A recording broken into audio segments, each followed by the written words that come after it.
വിയാ ക്രൂച്ചിസ്.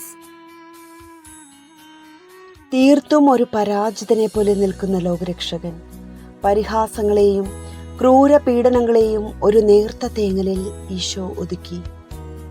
എൻ്റെ പാപങ്ങളെ പ്രതിയാണല്ലോ ഈശോയെ പാപത്തിൻ്റെ ശമ്പളമായ മരണത്തെ അങ്ങ് ഏറ്റെടുത്തത്. ഇനിയും ഞാൻ നിശബ്ദനായിരിക്കേണ്ട സമയം കഴിഞ്ഞു.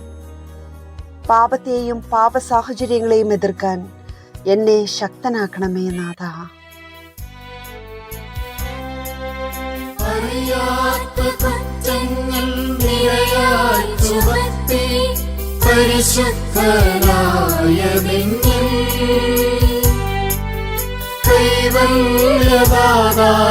കാരുണ്യം കൈക്കൊണ്ടു കഥനത്തിലാഴ്ത്തി നിന്നേ